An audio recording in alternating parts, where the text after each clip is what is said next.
Yeah. So, the idea of improving, I really don't know at what point it clicked in me that you just got to keep getting sharper and keep getting better.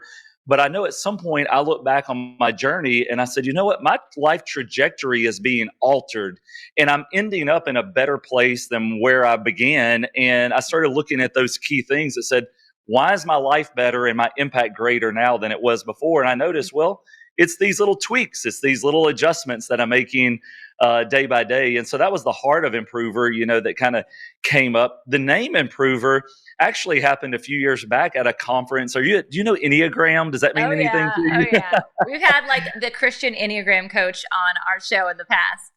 Yeah, that's amazing. Well, Ian Crone was at this conference talking about Enneagram, and I was familiar with it, and all my friends and a lot of people were talking about it, and they were loving it. And I thought it was neat, but I didn't like my number because my number was 1 on the Enneagram, and I was like, oh, too bad, because they titled 1 perfectionist. And I was like, I don't want Oh. to be a perfectionist. Like, it's not about like perfect, it didn't sit well. Well, Ian Crone at this conference in Nashville says, we got that label wrong. Ones are not perfectionists. They are when they're in the negative version, but when they're healthy, they're just improvers. They just want things to reach Wow. their potential and be better. And I said, that's me. And I took the name Improver from that point forward. And so we've got the Improver Coach, the Improver Group, Improver That's Network. So we're all about improvement. awesome. Yeah, though I am a 3 and very attracted to the Oh, concept because of achiever, which I don't really like either, yeah. is I want to improve because if I'm improving, then that means I am hitting milestones and I am not going the opposite way, which is the opposite of achievement. So I think you're attracting 1s and 3s and There we probably a lot go. more over there with this concept. Our pastor, Anthony, who is a part of our nonprofit, the Founder Collective, he's like anti Enneagram. And Uh, not because he doesn't understand it or like he yeah. doesn't not like his number, but he feels like Christians are utilizing it as their only identity marker. And Yes. instead of realizing that like God can heal all, God can shift all, and that he just had this interesting revelation that he shared with our group, which you're going to really love, is that a lot of the times when we're filling out the Enneagram test, we're doing that and our character traits or the way that we think is based out of trauma. And Mm, so we're actually putting in traumatic experiences through our perspective into that test. And therefore, it's not actually denoting who we're meant to be, it's denoting who we've been created by man to be. And I was like, mm.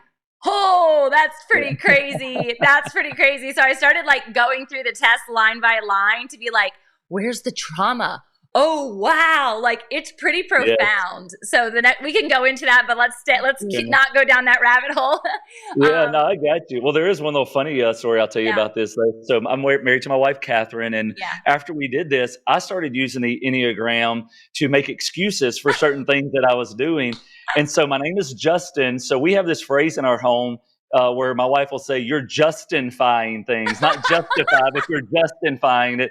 And I was using the Enneagram to justify behaviors. It's like, oh That's well, you can't do that either. So, hilarious. That's good. That's a book title right there, yeah, Justify. I like it. justify. That's great.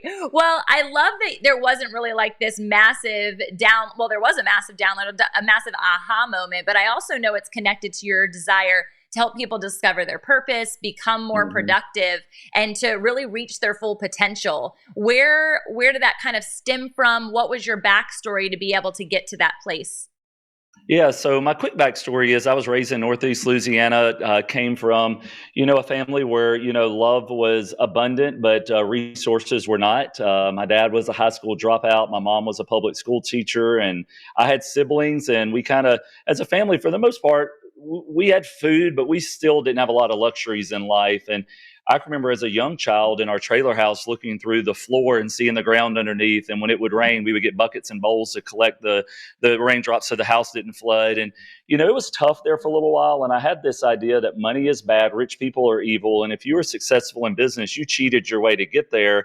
Because I just looked at us as being the have nots and everybody else was the haves. Mm. But yet we did have this big heart that always wanted to help people. And so we got involved in a church and they kind of fed this narrative in my young spirit. So I was like, well, what do you do if you want to do something good and something big, but you can't do anything that makes you successful or have money? And so, and part of this was God's pull, but part of it was just like my mindset. But I went into the ministry. So I spent 10 years doing ministry, and that was youth work, but also we did some church planning and some pastoral work. And so that's what I thought my life was meant to be, was just go do ministry in the church. I moved to Texas to finish out my divinity degree. And the plan was to head back home. I told my family, I'll see you next year after I get my degree. And that was 13 years ago, because God shook me up a little bit. And he said, you know what? You are wrong about this whole idea. You're going to go learn business. You're going to do it. And you're going to use that. That's going to be the way you serve people. That's going to be the way you're going to minister to people, make an impact. And so as I began to learn in business, what I found out was that there's really a lot of overlap between the two hearts of like really doing well in business and doing well in ministry. You're serving people. You're trying to help them have a better future. And so in my own journey, I realized how I was discovering my purpose. And it was so empowering. I had so much more peace and I had so much more joy in life. And I thought, I want other people to experience what I'm experiencing, which is don't go the predetermined track that supposedly life had for you, or that your parents put you on, or that other people spoken to you, but discover the calling that God has for you. And so it was life-changing for me, and I wanted to be life-changing for others. So that's part of my story and part of the desire, just to help people discover a brand new life, and make their impact. I love that. And it's so interesting that our childhoods have such an impact. I think about my kiddos' upbringing, which is, I would say, I won't say drastically, because I loved how you said love was abundant, but money wasn't, because love was abundant in my home too. And it's definitely abundant now, but I would say the greatest love we've ever known is present. And I didn't have that, but like a tiny, particle. And so it's going to be interesting to see how they will one day be on a podcast and sharing their backstory, right? Of like, we did the best we could, right? And so I know that as someone who is constantly improving, we just get to the opportunity to show them that they can improve now, that they don't have to wait until they're older. They don't have to. But I think the entrepreneurial journey allows them to create sooner in what that could become, rather than having a limiting mindset. My dad was in the military for 21 years. My mom was an entrepreneur, but it was the same entrepreneurial role for so long that I didn't even know it was entrepreneurship until much later in life.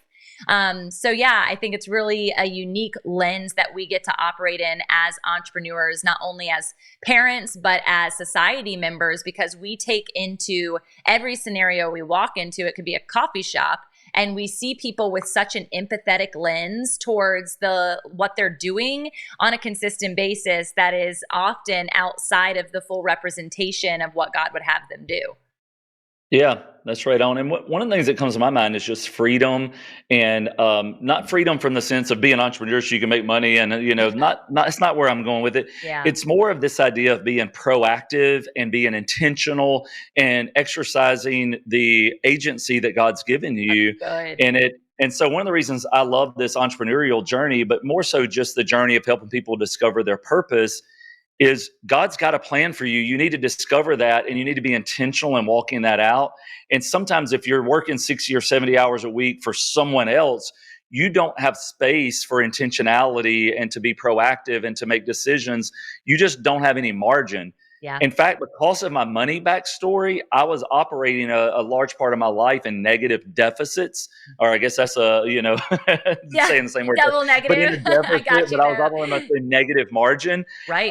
In that, and so I was trying to give out of negative, and that was really difficult. Yeah. And I learned that if you can create margins, not just with money, but with your time, your energy, your emotions, now you actually can be free to do ministry. So that's why I want people to discover their purpose, because when they're walking in that, that's actually when they're productive and they're performing well in their purpose, they're going to have margins, and that allows them to really minister and serve others.